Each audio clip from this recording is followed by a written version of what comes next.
सदाशिवसमारम्भां शङ्कराचार्यमध्यमाम् अस्मदाचार्यपर्यन्तां वन्दे गुरुपरम्पराम्।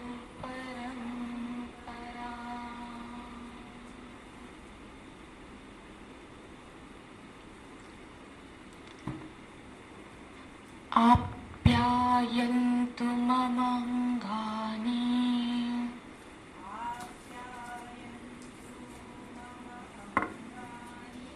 सात पाठ करेंगे मंगलाचरण का। ग्रंथ के पहले पेज में मंगलाचरण होगा। हर क्लास के शुरू में हम मंगलाचरण का पाठ करेंगे।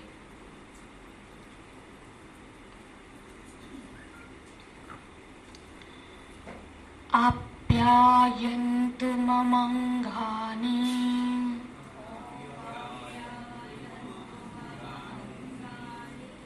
वाक्प्राणश्चक्षुः स्वत्रमथो बलमिन्द्रियाणि च सर्वाणि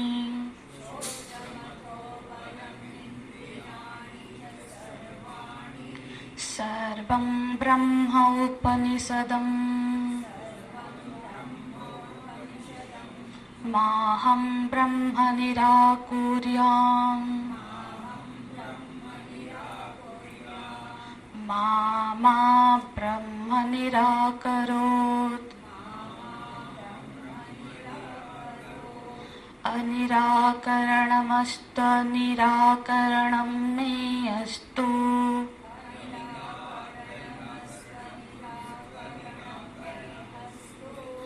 तदात्मनि निरतेय उपनिषत्सु धर्माः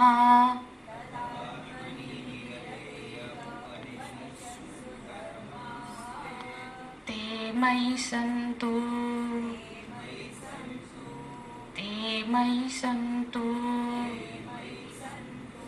ॐ शान्ति शान्ति शान्तिः।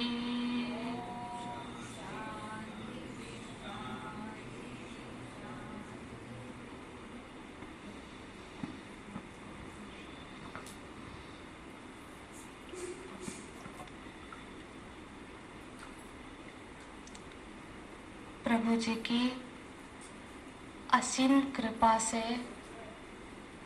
गुरुदेव के अनुग्रह से आज हम एक उपनिषद का अध्ययन करने जा रहे हैं।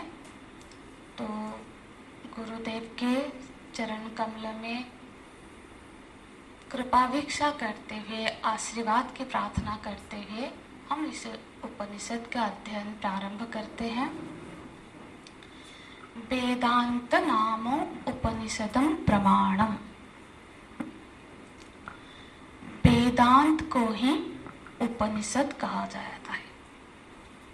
वेदांत क्या है? आप सबने ये शब्द बार बार सुनते होंगे, वेदांत। वेदांत माने क्या? वेदानां अंतः निर्णयः वेदांतः। जो वेद का अंत माने ऐसे अंतिम नहीं, अंत माने जो निष्कर्ष है, वेद का जो निर्णय है, सार है, उसको कहते हैं वेदांत। और वेदांत को ही कहते हैं उपनिषद। सम्यक परिचय हम उपनिषद में प्रवेश से पहले लेंगे, क्योंकि कुछ साधक है जो शायद उपनिषद के लिए नए हो, तो पहले थोड़ा सा उसका संक्षिप्त परिचय प्राप्त करते हैं। वेद क्या है? वेदांत को समझने के लिए थोड़ा सा वेद का ज्ञान होना चाहिए। वेद माने क्या? हम सब बचपन से पढ़ते आए हैं, 4 वेद है ना? पर वेद माने क्या?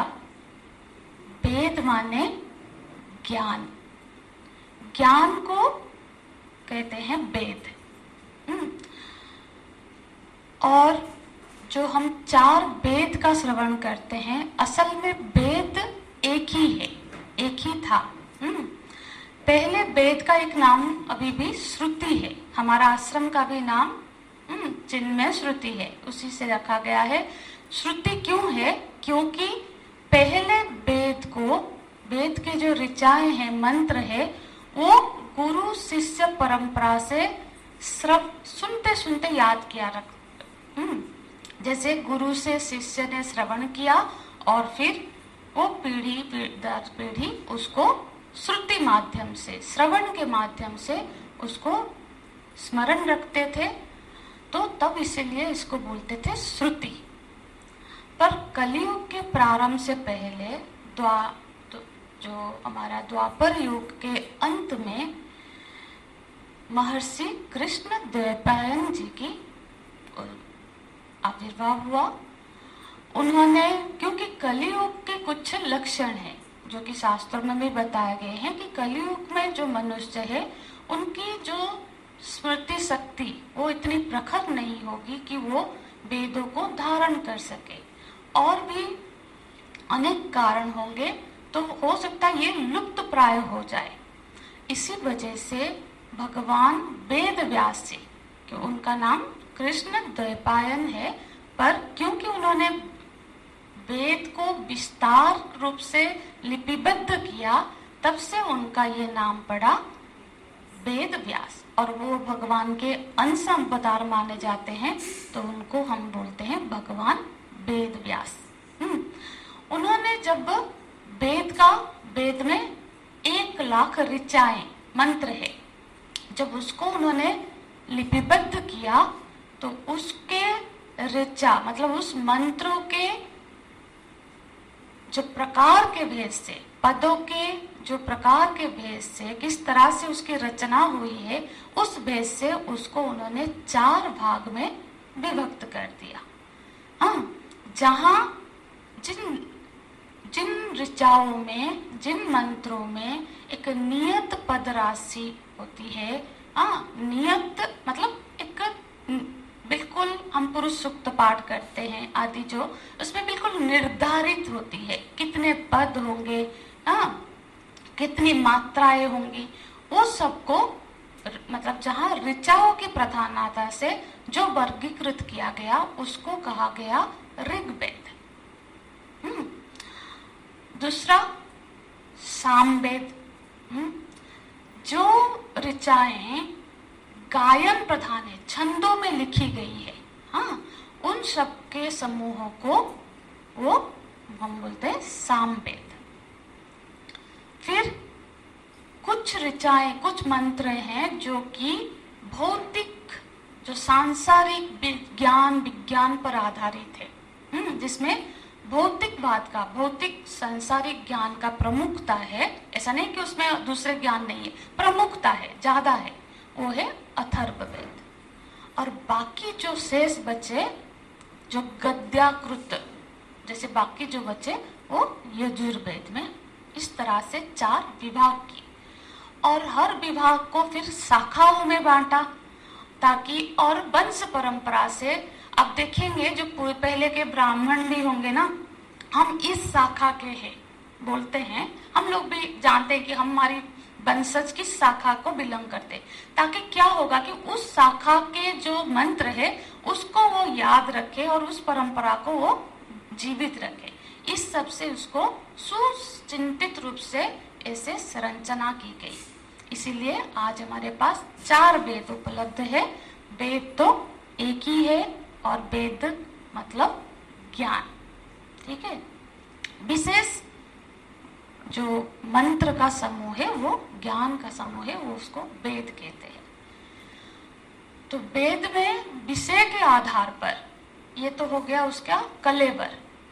विषय क्या है वेद में? विषय के आधार पर 3 विषय है, 3 विभाग है वेद में। एक कर्म, एक उपासना और एक ज्ञान, उसको कांड कहते हैं। कर्म कांड, उपासना कांड और ज्ञान कांड। इस तरह से तीनों कांड के मंत्र वेदों में पाए जाते हैं। तो वेद में मुख्यतः जो बड़ा हिस्सा है वो कर्म कांड पर आधारित है। 1 लाख ऋचाओं में से 80 80,000 मंत्र कर्मकांड प्राधान्य है। कर्मकांड प्राधान्य मतलब जिसमें कर्म की प्रधानता है, कर्म का उपदेश है। अब देखो क्यों, अब हमको पुत्र की प्राप्त कामना, हम अब वेद में क्या है, हर जीव की कोई भी अवस्था हो, कोई भी अधिकारी हो, हर जीव के लिए वेद मंत्र है, वेद में मंत्र उपलब्ध है। आज यदि किसी का वासनाएं हैं, कामनाएं हैं, मन में धन की इच्छा है, पत्नी या पति की इच्छा है, पुत्र की इच्छा है, जो भी है, उसके लिए भी वो किसके शरण में जाएगा, वेद के ही शरण में जाएगा। तो एक बड़ा हिस्सा वेद में इन कामनाओं की पूर्ति के लिए मंत्र उपलब्ध है।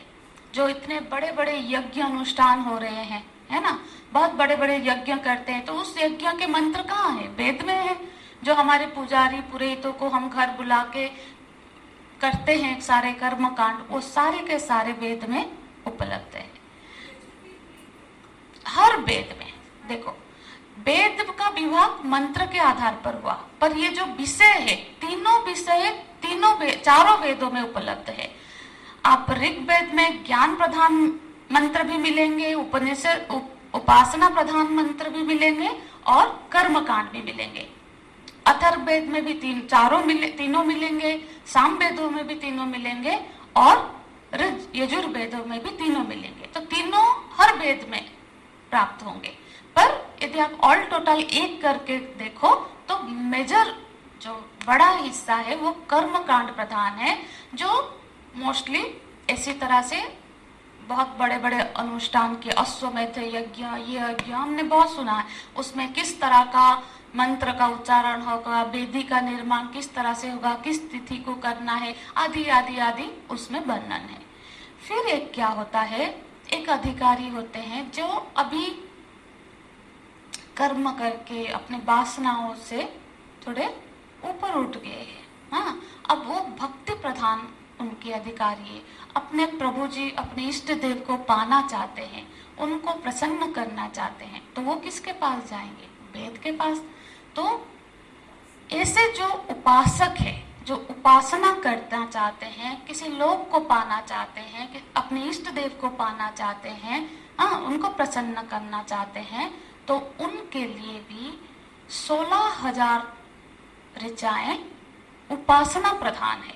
हम लोग जो भी हर रोज पाठ करते हैं, नारायण सूक्तम, पुरुष सूक्तम, श्री सूक्तम, मेधा सूक्तम आदि जो पाठ करते हैं, ये सब उपासना प्रधान है, किसी एक देवी देवता को की स्तुतियां हैं। तो ये जो है ये भी हर वेद में पाई जाती है, हर वेद में लिपिबद्ध है। तो बाकी कितना बचा, 4,000, 80,000, 16,000 चले गए और 4,000 ऋचाएं बचे। अब प्रभु जी की कृपा से किसी ने खूब सेवा कर्म कांड किया, विधिवत शास्त्र वेद के आदेश अनुसार उपासना किया, फिर अब उपासना से उसके मन की अशुद्धियां, चित्त शुद्ध होने लगी। अब उसको अपने प्रभु जी को जानने की इच्छा है कि जो परमेश्वर है वो कैसे हैं, सत्य क्या है। अब उसमें जिज्ञासा है, अब उसमें ये संसार का मोह, वैराग्य आ गया है संसार के प्रति। तो ऐसे जो अधिकारी है, ऐसे जो साधक है, उनके लिए ये 4,000 जो ऋचाएं हैं, इसको हम बोलते हैं ज्ञान कांड। इसमें ज्ञान की प्रमुखता है, सत्य का, ब्रह्म का ज्ञान, आत्मा का ज्ञान, स्वरूप का ज्ञान। अब हम उस जो ये अल्प लोग आ जाते हैं ना, उसमें से हम लोग आ रहे हैं, क्योंकि आज हम उपनिषद के अध्ययन के लिए यहाँ बैठे हैं। यही प्रमाणित करता है कि हम अब ज्ञान के जिज्ञासु है, ज्ञान के पिपासु है। हाँ, हम उस सत्य को जानना चाहते हैं, उसका अनुसंधान कर रहे हैं। तो प्रभु कृपा से जब हमारे अंतःकरण शुद्ध होते हैं, तब श्रुति माता उनको ये ज्ञान का उपदेश देती है कि अब उन्हीं के लिए ये तत्त्वमसि तुम ब्रह्मास्मि ये जो महावाक्य है उन अधिकारियों के लिए है जो अभी कर्म धन चाहता है, जो पुत्र चाहता है, उसलिए क्योंकि वो उसको अभी ये आत्मसात नहीं कर पाएगा। जिसने उन सब स्तरों से ऊपर उठकर अब उस वैराग्य को प्राप्त किया है, जिज्ञासु है, उसके लिए श्रुति माता बोलती है जगत मिथ्या। सबके लिए जगत मिथ्या का उपदेश नहीं है ना। तो ये जो अभी ज्ञान कांड है उसको, उस ज्ञान कांड को बोलते हैं वेदांत, क्योंकि ये वेद का सार संग्रहभूत ज्ञान है, उसको बोलते हैं वेदांत। और वेदांत का ही नाम है उपनिषद। वेदांत नामो उपनिषद प्रमाणम। ठीक है, उपनिषद जो शब्द है ना, ये सद धातु से बना है। आप लोग में से जो भी संस्कृत के थोड़े बहुत ज्ञानी है, पढ़े होंगे, तो उनको पता है कि धातु होता है, संस्कृत के शब्द धातुओं से चलते हैं। तो सद धातु का अर्थ होता है गति, अवरोध। ऐसे पर गति मतलब मैं संक्षिप्त में बताती हूँ, उसका बहुत विस्तार नहीं करेंगे क्योंकि वहाँ इतना प्रयोजन नहीं है। हम उपनिषद में प्रवेश भी करेंगे। मतलब एक संक्षिप्त में समझ ले तो उपनिषद क्या है। उपनिषद माने, उपनिषद वो ज्ञान है जो हमको अपने लक्ष्य तक पहुंचा दे। लक्ष्य क्या है? जो नैसर्गिक रूप से निर्धारित लक्ष्य है। मतलब किसी ने हमको वो लक्ष्य दिया नहीं, वो नैसर्गिक रूप से हर किसी का लक्ष्य क्या है? आनंद की प्राप्ति। हम बचपन से हम अपने कार्यकलापों को देखें जो, तो क्या होगा? हम जानेंगे कि हमने जो भी किया है सुख की प्राप्ति के लिए, आनंद की प्राप्ति के लिए हमारा हमेशा प्रयत्न रहा है। तो वो जो चरम आनंद की प्राप्ति, वो जो लक्ष्य है हमारा, उस लक्ष्य तक पहुंचाने के लिए जो ज्ञान की आवश्यकता है, उस ज्ञान को कहते हैं उपनिषद। यदि वेद को हमने कहा, वेद माने ज्ञान, तो उपनिषद माने आत्मज्ञान, ब्रह्म ज्ञान को वेद कहते हैं। उपनिषद नाम उपनिषद विद्या उच्यते, मतलब विद्या को हो, उस ज्ञान को ही उपनिषद कहते हैं। किसी ग्रंथ को उपनिषद नहीं कहते हैं। वो जो ज्ञान है, वो जो विद्या है, उस विद्या को उपनिषद कहते हैं। और ये विद्या कहाँ रहती है? ये हृदय में रहती है। विद्या ग्रंथ में नहीं रहती है ना। विद्या हृदय में रहती है। गुरु के हृदय से शिष्य के हृदय को प्राप्त होती है। बहुत आप कहीं पे दृष्टांत नहीं मिलेगा कि किसी ने ग्रंथ पढ़ के किसी को ब्रह्म ज्ञान हो गया। दूसरे ज्ञान हो सकते हैं, ब्रह्म ज्ञान क्योंकि ये एक हृदय से दूसरे हृदय को इसलिए गुरु शिष्य परंपरा से ही इसका अध्ययन किया जाता है। तो ये जो आज हम जिस उपनिषद का अध्ययन करने जा रहे हैं, उपनिषद कितने हैं? कभी कभी किसी के मन में प्रश्न आ सकता है कि कितने उपनिषद है। देखो, इसका ऐसे सटीक कहीं पे पढ़ा तो नहीं है हमने कि कितने उपनिषद है, पर ऐसे बोलते हैं, आचार्यों से सुना है कि 108 उपनिषद प्राप्त होते हैं, जिसमें से 10 उपनिषदों पर भगवान शंकराचार्य जी ने भाष्य की रचना की है ना। तो भाष्य की रचना 10 पर ही क्यों की? ये सारे प्रश्नों का कभी कभी हम बीच बीच में उत्तर देंगे। यदि क्योंकि भाष्य मतलब, देखो ये श्लोक हमने अभी पाठ किया, अभी जो हमने मंगलाचरण किया, शांति मंत्र का पाठ किया, हमने पाठ किया, हमको पूरा समझ में नहीं आ पाया। तो जब कोई गुरु समझाए तब जाके उसका हमको समझ में आती है। तो क्योंकि ये क्लिष्ट होती है, ये जो वेद की रचना है, भाषा, इसीलिए गुरु क्या करते हैं, उसके ऊपर भाष्य लिखते हैं, मतलब उसको एक्सप्लेन कर देते हैं। हर शब्द का वो खुल के एक्सप्लेन करते हैं ताकि वो हमको समझ में आ जाए। और वो भाष्य भी संस्कृत में ही है, क्योंकि भगवान शंकराचार्य के समय में संस्कृत ही प्रधान भाषा थी, तो भाष्य भी संस्कृत में है। तो अब भाष्य भी हमको समझ में नहीं आएगा। हाँ, उस मंत्र को समझने के लिए भाष्य लिखा, और भाष्य को कैसे समझे वो भी तो हम समझ नहीं पा रहे। तो उसके लिए भी हम अभी जब हम भाष्य के साथ, हम इस कक्षा में भाष्य के साथ उपनिषद को समझने का प्रयत्न करेंगे।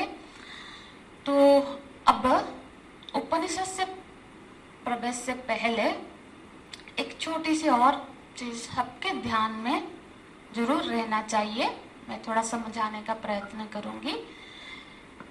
देखो, जो उपनिषद शब्द प्रमाण है, प्रमाण है ना, किसी प्रमाण के द्वारा ही प्रमा की प्राप्ति होती है। प्रमा माने क्या? प्रमा माने यथार्थ ज्ञान। जो यथार्थ, जो चीज जैसा है उसको वैसा जान लेना को हम बोलते हैं ज्ञान। हम बोले इसका मुझे ज्ञान हो गया, अग्नि उत्तप्त है, ये जान लेना, मतलब अग्नि को ठंडा जान लेना कोई ज्ञान थोड़ी ना हुआ। जो जैसा है, जो यथार्थ बोध है, उसको वैसा जान लेने को बोलते हैं प्रमा। देखो, जो थोड़े नए होंगे, ये कुछ शब्द आएंगे जो कि थोड़े से अलग होंगे, पर जब बार बार हम श्रवण करेंगे फिर समझ में भी आ जाएगा। हर सब्जेक्ट का कुछ शब्दकोश होता है। आप किसी डॉक्टर, मतलब उस क्लास में बैठ जाएंगे मेडिकल में, तो उनके और अलग टर्म्स होंगे। इंजीनियरिंग, तो इसी तरह वेदांत के भी कुछ शब्द है जो जिससे हमको धीरे धीरे परिचित। तो ये प्रमा माने जो ज्ञान, यथार्थ ज्ञान, सत्य का ज्ञान। हम एक प्रमा की खोज में है। और ज्ञान कैसे प्राप्त होता है? ज्ञान प्रमाण से प्राप्त होता है। हाँ, प्रमायाः असाधारणम करणम प्रमाणम। प्रमाण किसको बोलेंगे? जो उस प्रमा के लिए असाधारण करण है, जिसके बिना उसका ज्ञान ना हो सके। जैसे रूप के लिए असाधारण करण क्या है? नेत्र है ना। जैसे कि बिना नेत्र के किसी को रूप का ज्ञान हो नहीं सकता है। इसी तरह से शब्द के लिए असाधारण करण कर्ण होगा। ये तो साधारण हम सब जानते ही हैं, पढ़े हैं। तो ये जो उपनिषद है, ये ज्ञान, ये किसका असाधारण करण है? किसका ज्ञान बिना उपनिषद के नहीं हो सकता? शास्त्र में बताया गया आप्त ज्ञानम प्रमाणम, आप्त वाक्यम प्रमाण, शब्द प्रमाणम। जो ये शब्द है, ये शब्द प्रमाण है। हाँ, क्योंकि हम बोलते नहीं, ऐसा शास्त्र में लिखा है, ये प्रमाण हुआ, तो ये कैसा है? शब्द प्रमाण है, ठीक है। पर यहाँ पे बोल रहे आप्त वाक्यम शब्द प्रमाणम। यहाँ पे प्रमाण शब्दों को नहीं, वाक्यों को बोल रहे हैं। हाँ, थोड़ा सा बस ध्यान देने से समझ में आ जाएगा कि जो आप्त वाक्य है, जो ऋषियों का जो वचन है, ये आप्त वाक्य। आप्त माने जो परिपूर्ण है, पुण्य है, आप्त कामी। हाँ, जो पुण्य कामी है, जिसकी अभी कोई कामना नहीं बची, वो जो पुण्यता का अनुभव कर लिया है, उसके जो वाक्य है वही प्रमाण है। सिर्फ एक शब्द हुआ तो कोई प्रमा थोड़ी ना होगी, वो वाक्य से प्रमा की उत्पन्न होगी, है ना। तो ये जो उपनिषद है, ये किसका असाधारण करण है? अतीन्द्रिय विषय का। यदि विषय रूप है तो उसके लिए असाधारण करण नेत्र है। यदि विषय शब्द है तो उसके लिए असाधारण करण कर्ण है।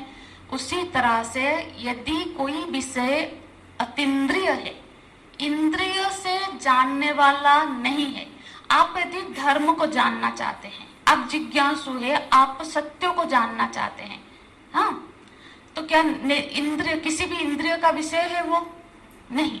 जो किसी भी इंद्रिय का विषय नहीं है और ऐसा किसी चीज को हम जानना चाहते हैं, तो उसके लिए क्या प्रमाण है?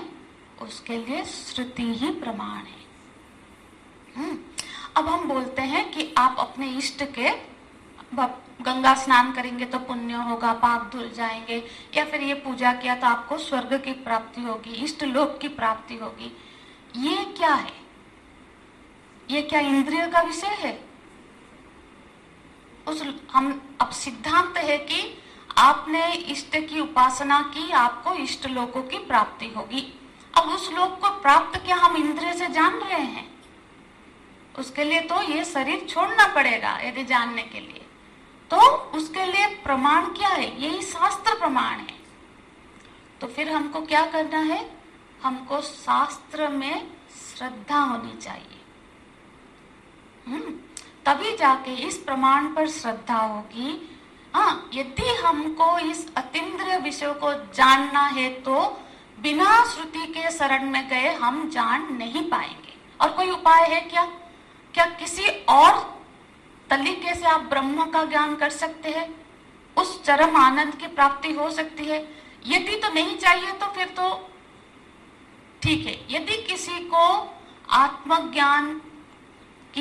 आत्मज्ञान चाहिए, जिज्ञासु है, तो फिर वो बिना उपनिषद के शरण गए प्राप्त नहीं हो सकता है ना।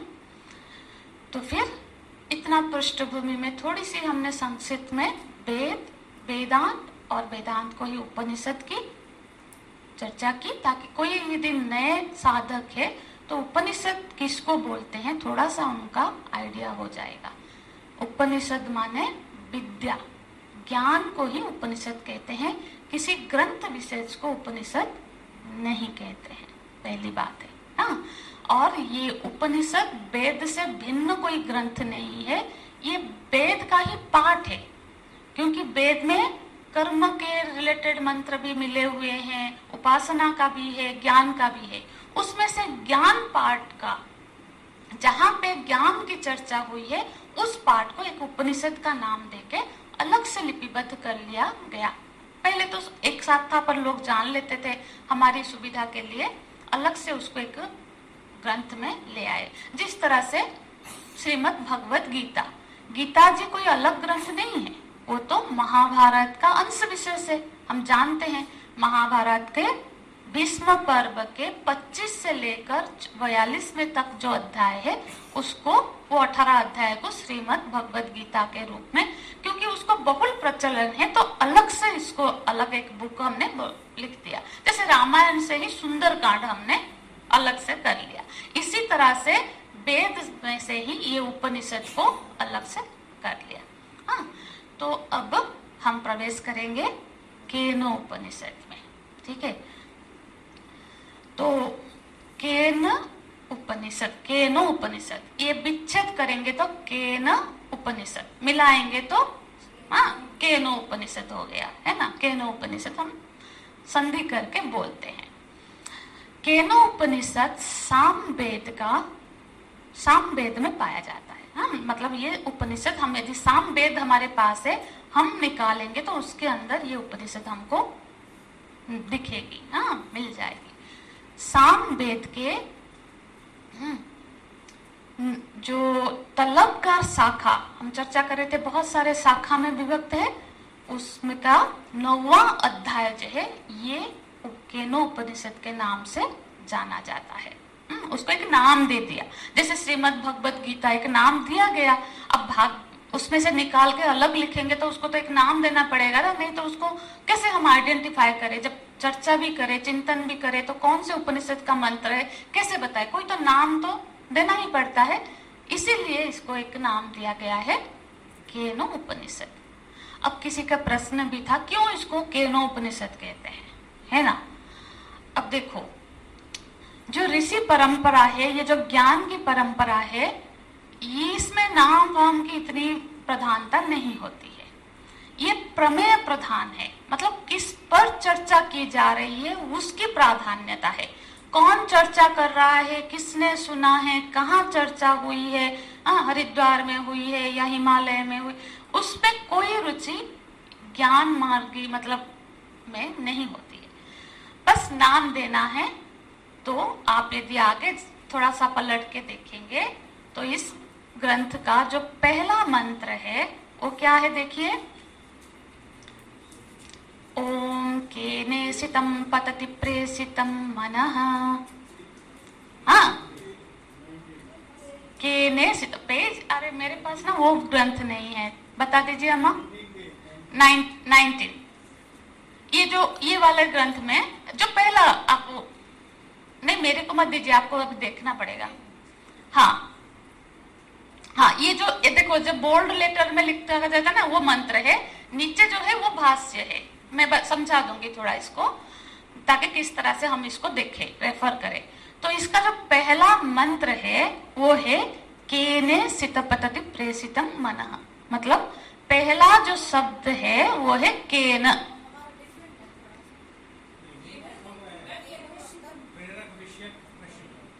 केने सितम पतति प्रेषितम मनः, ऐसे लिखा है।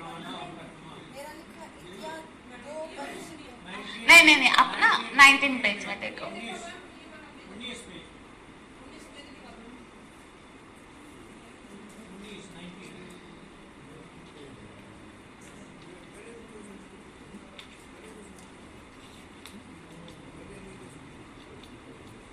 ये है ये वाला पेज में, ये देखो यहाँ लिखा है ओम केने सितम पतति प्रेषितम मनः, यहाँ से शुरू हो रहा है। जो पहले का है वो भाष्य है। हाँ, ठीक है, यहाँ से शुरू हो रहा है। ये पेज बता दो माँ, कितना पेज है? हाँ, तो फिर वहां पे जो पहला शब्द है केन है, इसीलिए जो उपनिषद केन शब्द से मतलब शुरू हो रहा है उसको बोल दिया केन उपनिषद। समझने के लिए बहुत दिमाग नहीं लगाना है कि क्यों इसको ऐसे बोले, क्योंकि समझने के लिए कि ये देखो, हमने ईशावास्य उपनिषद पढ़ा, उसमें भी ईशावास्य इदगम सर्वम, ईसा से शुरू हो रहा था तो उसको ईशावास्य उपनिषद बता दिया। सब ऐसे नहीं है, सबका अलग अलग है, मतलब ये दोनों तो ऐसे, पर ऐसे ही आप यदि सारे उपनिषद हम पढ़ेंगे तो देखेंगे कि उसका जो नामकरण है ना, ऐसे ही किसी एक चीज के वजह से हुआ है सब। तो केन, क्योंकि उसी शब्द से यहाँ शुरू हो रहा है, इसलिए इस उपनिषद को बोलते हैं केनो उपनिषद। केन से शुरू हुआ है, ठीक है। चाहे 108 उपनिषद है, कितने उपनिषद, हर उपनिषद अपने आप में संपूर्ण है।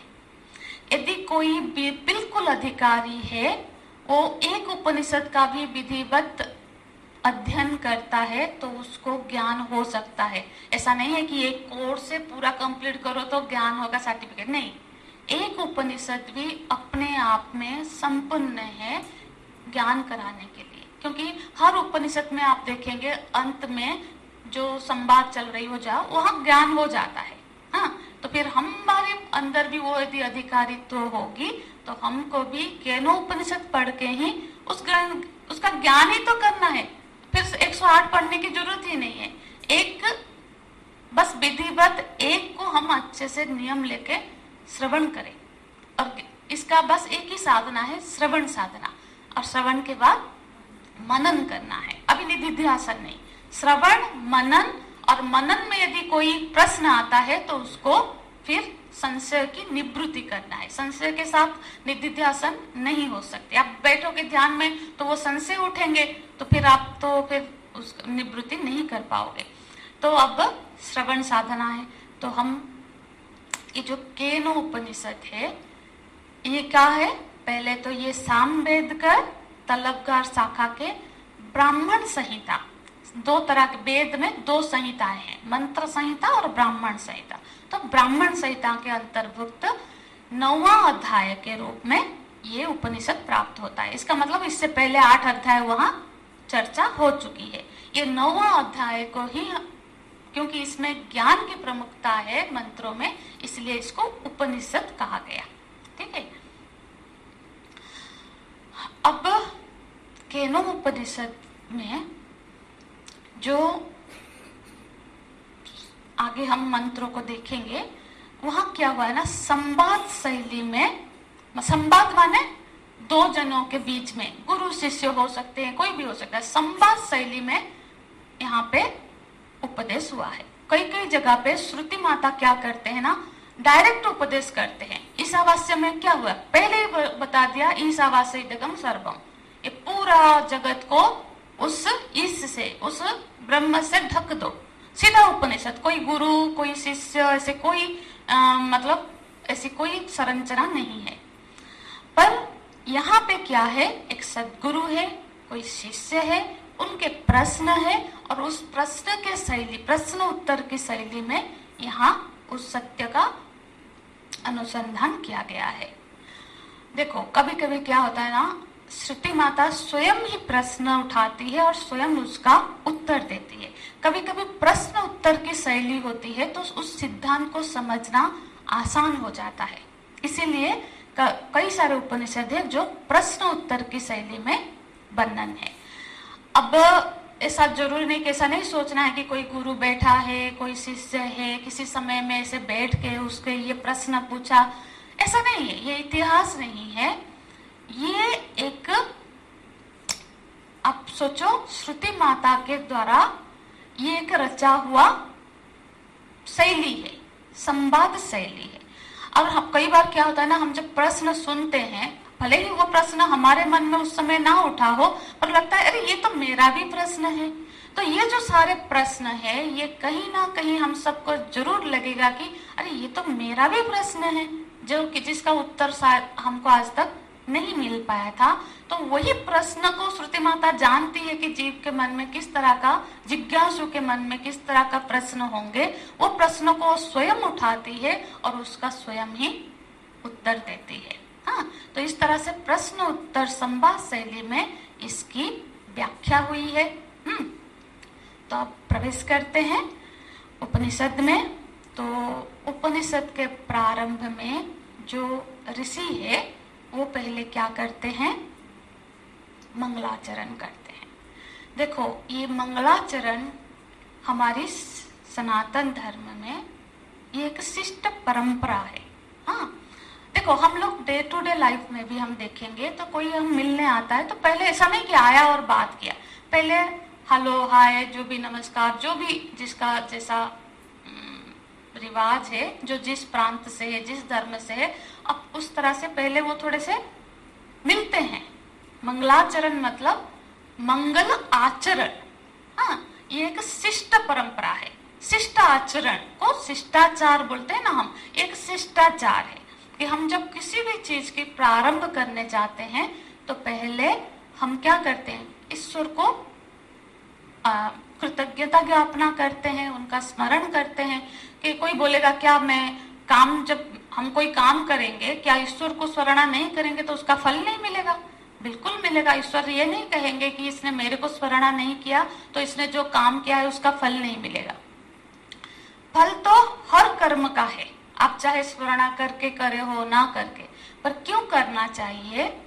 क्योंकि क्या होता है ना, जब हम कर्ता भाव से, मैंने किया और मैं कर रहा हूँ, इस भाव से जब हम कोई कर्म का संपादन करते हैं तो उसमें संभावना है कि उसमें अहंकार जागृत हो जाए, हो जाता है। मैंने किया, मैंने इतने हॉस्पिटल बनाए, मैंने मंदिर बनाया है।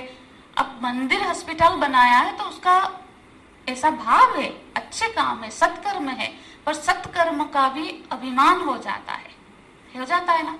तो कर्म के एक फल आध्यात्मिक फल भी है।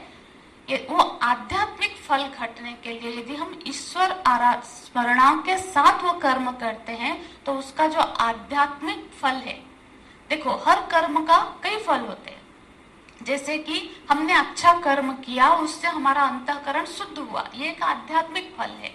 यदि हम ईश्वर स्मरणा पूर्वक वो काम करते हैं तो वही काम से ही हमारा अंतःकरण शुद्ध हो जाता है ना। इसीलिए, और यदि देखा जाए भी, हमने जो भी कर्म आज तक किए हैं, थोड़ा सा यदि आप परीक्षा भी करेंगे, क्या हम अकेले समर्थ है अपने आप ही कोई कर्म कर लेने के लिए?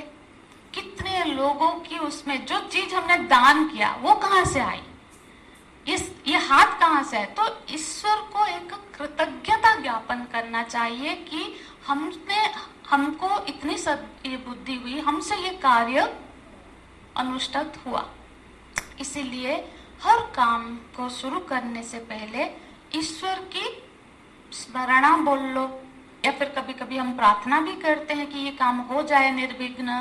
तो किसी भी फॉर्म में हमको ईश्वर को स्मरणा करनी ही चाहिए, है ना। दूसरी, ये परंपरा कहाँ से शुरू हुई? ब्रह्मा जी से शुरू हुई परंपरा है। जब ब्रह्मा जी सृष्टि की रचना करने गए तो उन्होंने पहला जो शब्द बोला वो क्या था? ओम अथ। ओम अथ मंगलाचरण है। ओम माने इष्ट देव, अथ भी मंगलाचरण और देव स्मृति के रूप में ओम अथ, इतना उनका मंगलाचरण था। तो ये जो मंगलाचरण अभी हमने जो क्लास की प्रारंभ में पाठ किया, ये साम वेद का मंगलाचरण है। ऐसा नहीं है कि वो 9वें अध्याय के पहले ये है, क्योंकि ये साम वेद का उपनिषद है। तो साम वेद का प्रारंभ में जो मंगलाचरण है उसी को इसका मंगलाचरण के रूप में हम पाठ करते हैं। तो यहाँ इस मंगलाचरण में ऋषि प्रार्थना करते हैं, ठीक है। हर मंगलाचरण में प्रार्थना नहीं होती, जैसे कि ईशावास्य। मैं ईशावास्य का बार बार उदाहरण इसलिए दे रही हूँ क्योंकि वो हम पढ़े हैं तो आप लोग परिचित है, तो इसीलिए उसका उदाहरण दे रही हूँ। तो ईशावास्य में मंगलाचरण क्या था? ओम पूर्णमदः पूर्णमिदं पूर्णात् पूर्णमुदच्यते। ये कोई प्रार्थना नहीं था, ये तो वो सर्वोच्च सत्य का उद्घोषणा था, है ना। देखो प्रार्थना क्या होता है? प्रार्थना माने प्रकृष्ट अर्थना प्रार्थना, अच्छी तरह से कुछ मांगने को प्रार्थना कहते हैं। मांगना मतलब दे दे, ये प्रार्थना नहीं हुआ। अच्छी तरह प्रकृष्ट मतलब अच्छी तरह से विनय पूर्वक मांगने को हम बोलते हैं वो प्रार्थना किया। तो यहाँ ऋषि की कुछ मांग है।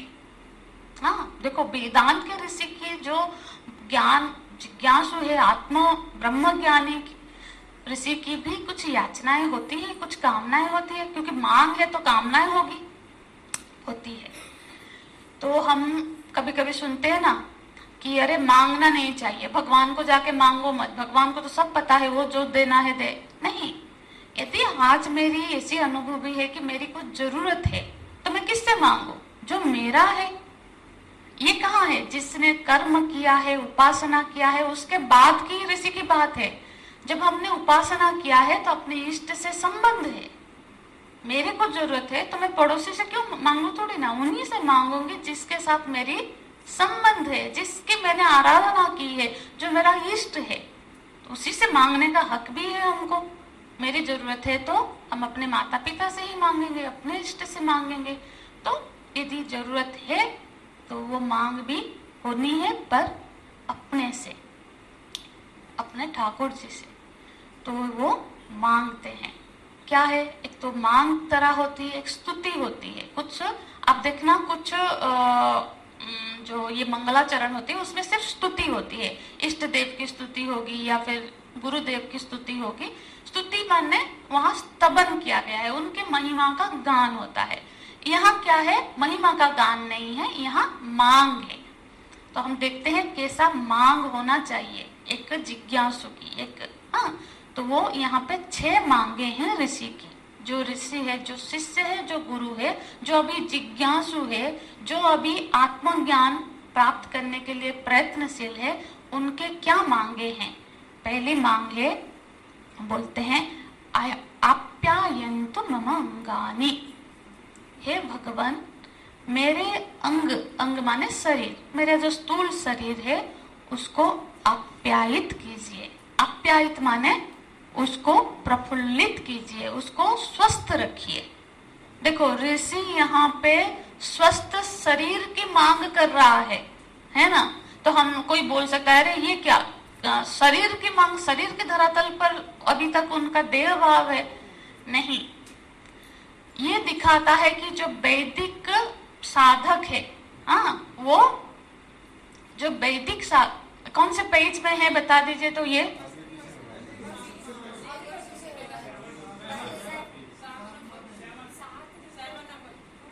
अच्छा,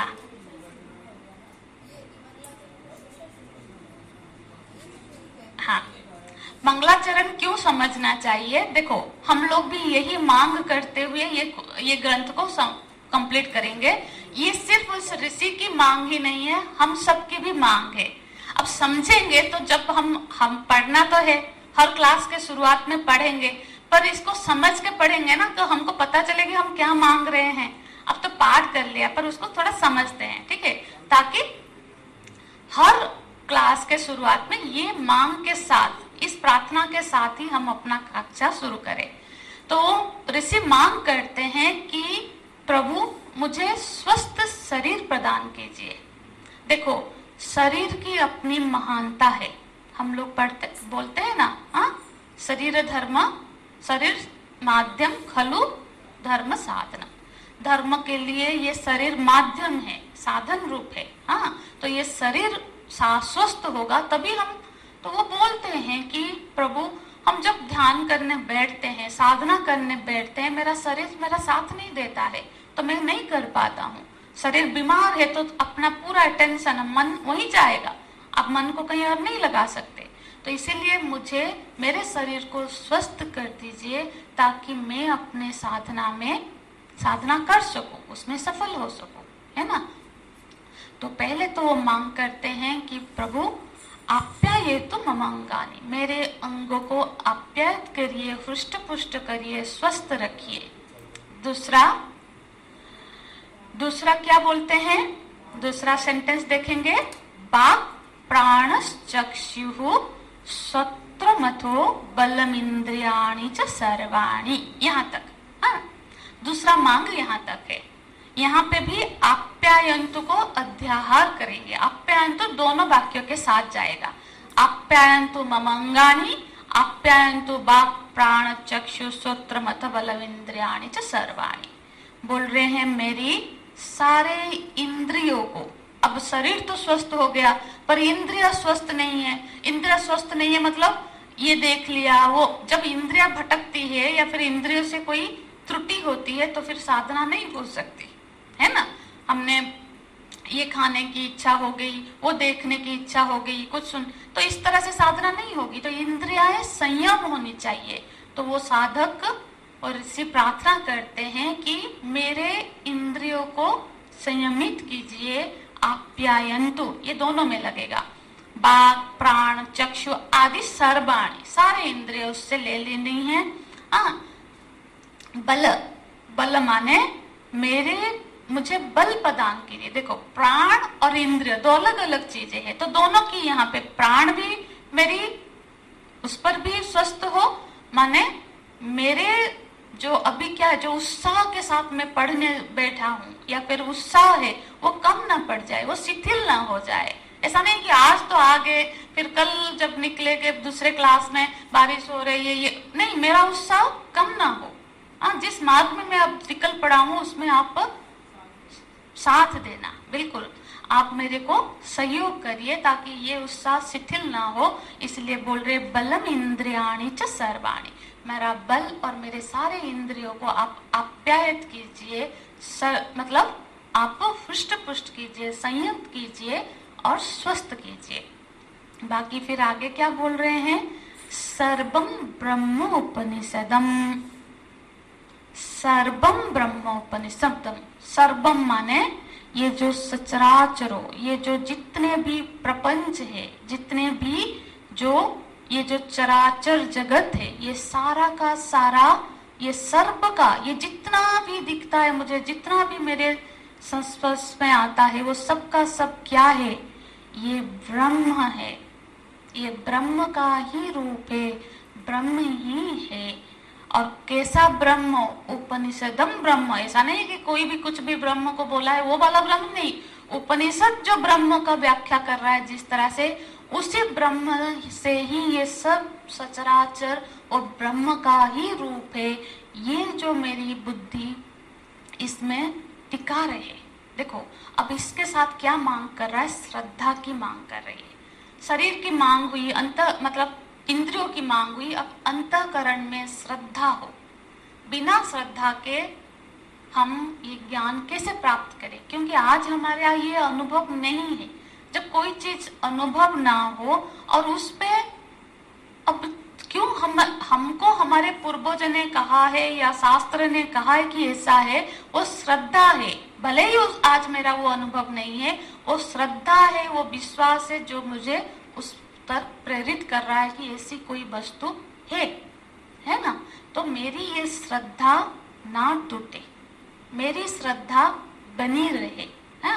और उस ब्रह्म तत्व पर जो जिसको उपनिषद ने वर्णन किया है। भले ही आज मेरा ऐसा अनुभव नहीं है कि ये सबका सब ब्रह्म है, मुझे तो यहाँ पापी से पापी भी दिखता है, पुण्यवान भी दिखता है, अच्छा भी दिखता है, बुरा भी दिखता है, तो ब्रह्म कहाँ दिखता है? नहीं दिखता है। पर यदि उपनिषद बोल रहा है कि सब ब्रह्म ही है, तो ये सब ब्रह्म ही है, मेरी ये श्रद्धा बनी रहे। हाँ, यही श्रद्धा ही मुझे एक दिन, श्रद्धावान लभते ज्ञानम, ये श्रद्धा ही मुझे वो ज्ञान प्राप्त करा देगी। तो बोलते हैं सर्वं ब्रह्मोपनिषदम माहम ब्रह्म निराकुर्याम, मैं उस ब्रह्म का निराकर मतलब ना करूं, मतलब निराकरण ना करूं, मतलब मैं उसका त्याग ना कर दूं।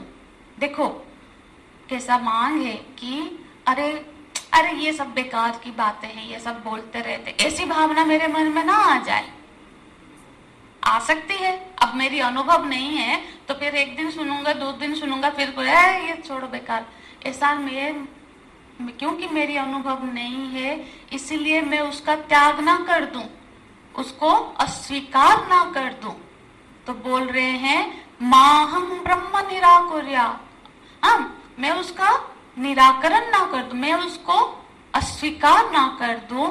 मां ब्रह्म निराकरत, और ना ही वो ब्रह्म मुझे त्याग दे। अरे ब्रह्म कैसे हमको त्याग सकता है? मतलब क्योंकि मैं अभी योग्य नहीं हूँ, मुझ में वो अधिकार ही नहीं है उस ज्ञान को प्राप्त करने के लिए। क्योंकि मैं योग्य नहीं हूँ इसलिए वो मेरे को इससे, इस ज्ञान से, इस जो अपॉर्चुनिटी मिली है उससे वो मुझे बाहर ना कर दे मेरी अयोग्यता को देख के। इसलिए मां, इसका और थोड़ा विस्तार नेक्स्ट क्लास में करेंगे, मैं बस आपको परिचित करा रही हूँ, थोड़ा करके फिर श्लोक में प्रवेश करेंगे। मां ब्रह्म निराकरोत अनिराकरणमस्तुं निराकरणं मे अस्तु, हम दोनों एक दूसरे को स्वीकार करें। मैं उनको अनुभव न करते हुए भी उनकी सत्ता को स्वीकार करूं, मेरे में योग्यता ना होते हुए भी वो मुझे स्वीकार करे। मैं अस्तु ऐसा हो तदात्मनि निरते ये उपनिषत्सु धर्माः, और उपनिषदों में जिस धर्म का वर्णन, जिस अधिकारी का, आप अधिकारी प्रकरण आता है ना, कि इस जैसे साधन चतुष्टय संपन्न हमने अभी पढ़ा है सारा, कि ये अधिकारी होगा तभी वो ज्ञान को प्राप्त कर पाएगा, ज्ञान निष्ठा बन पाएगी। वैराग्य हो, विवेक हो, विवेक हो, वैराग्य हो, सठ संपत्ति हो, सम दम तितिक्षा, मुमुक्षुता, अब ये सब होगा तभी ये ज्ञान प्राप्त होगी। ये शास्त्र में, मैंने शास्त्र में ये धर्म का पढ़ा है, ते मयि संतु, ते मयि संतु, वो सारे के सारे अधिकारित्व मुझे प्राप्त हो, उस योग्यता मुझे प्राप्त हो कि मैं इस ज्ञान को आत्मसात कर सकूं, इसको धारण कर सकूं। ओम शांति ही शांति ही शांति ही। 3 बार शांति, त्रितापों की शांति के लिए हम हमेशा 3 बार शांति का उच्चारण करते हैं। तो इस तरह से प्रार्थना करते हैं वो सद्गुरु, और वो जिज्ञासु शिष्य, दोनों ही। अब पहले उसमें लिखा है ना, इसी का ही और एक मंगलाचरण है, सहना भवतु सहनौ भुनक्तु सह वीर्यं करवावहै तेजस्विनावधीतमस्तु मा विद्विषावहै। ओम शांति शांति शांति। ये भी इसी का, इस तरह से दोनों ही गुरु और शिष्य दोनों ही किससे प्रार्थना करते हैं? उस परम ब्रह्म से, उस परमात्मा से प्रार्थना करते हैं कि हमें ऐसी योग्यता प्राप्त हो कि हम इस ज्ञान को आत्मसात कर ले, हम अधिकारी बने, हमारे स्थूल शरीर, सूक्ष्म शरीर और अंतःकरण सब सुस्त हो, ताकि ये एक स्वस्थ शरीर और स्वस्थ मन के साथ हम इस जो ज्ञान की साधना में, अभी हम लोग एक केनोपनिषद के साधना में शामिल हुए हैं, तो ये साधना हमारा निर्विघ्न संपन्न हो और वो जो उपनिषद का ज्ञान है उसमें हमारी निष्ठा हो जाए। इसी कामना के साथ आज का ये सत्र समाप्त करते हैं, फिर मिलेंगे। ओम तत्सत। ओम पूर्णमदः पूर्णमिदं पूर्णात् पूर्णमुदच्यते पूर्णस्य पूर्णमादाय पूर्णमेवावशिष्यते। ओम शांति शांति शांति। हरि ओम। श्री गुरुभ्यो नमः। हरि ओम।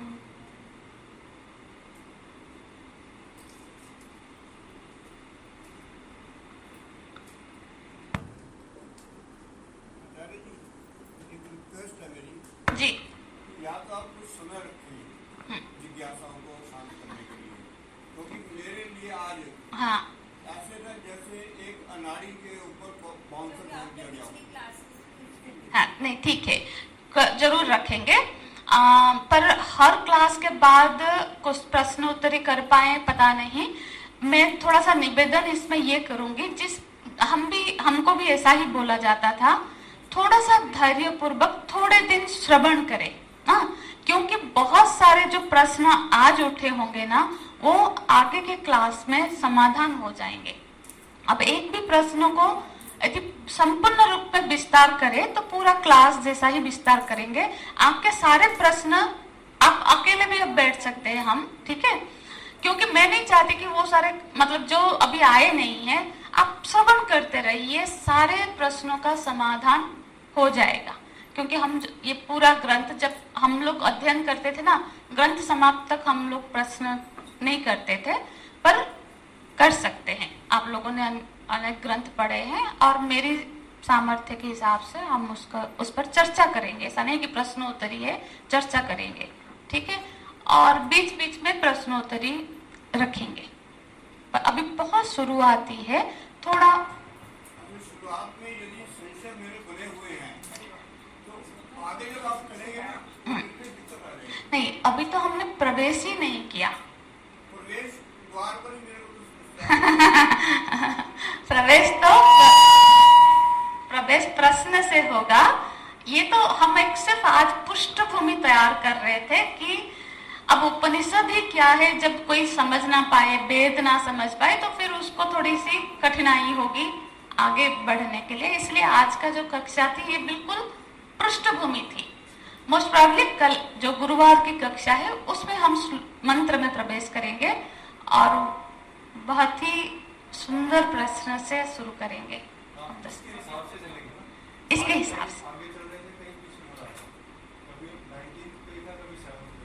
नहीं, सुनिए, पर मैं आपको वो मंत्र दिखाया। हाँ नहीं, वो सिर्फ ये ऑफ करिएगा अम्मा थोड़ी देर के लिए उसको।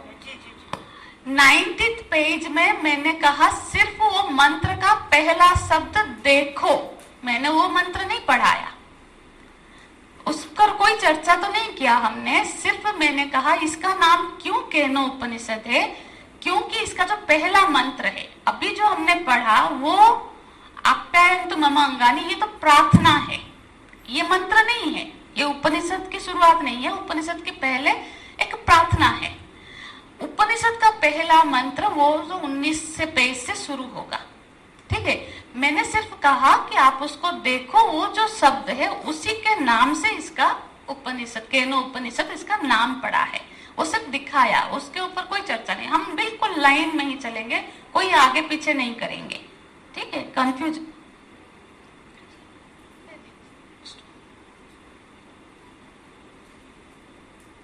मैं उठ जा। एक नोटबुक अपने साथ रखिए और पेन। हम जब पढ़ने बैठते हैं ना बिल्कुल स्टूडेंट की तरह बैठे, जिज्ञासु की तरह नोट करिए, क्योंकि आज का कोई डिस्कशन कल के कक्षा में भी फिर हमको उदाहरण देंगे। कल हमने चर्चा की थी, तब यदि नहीं होगा ना भूल जाएगा, याद नहीं रहेगा इतना, फिर 2 दिन के बाद याद। अब यदि ठीक से क्लास हम कर रहे हैं तो मैं सोचती हूँ हफ्ते में 3 के जगह 4 क्लास भी हम कर सकते हैं, बुधवार को भी कर सकते हैं, ठीक है, ताकि इसको 2 महीने के करीब बस खत्म मतलब समाप्त कर ले।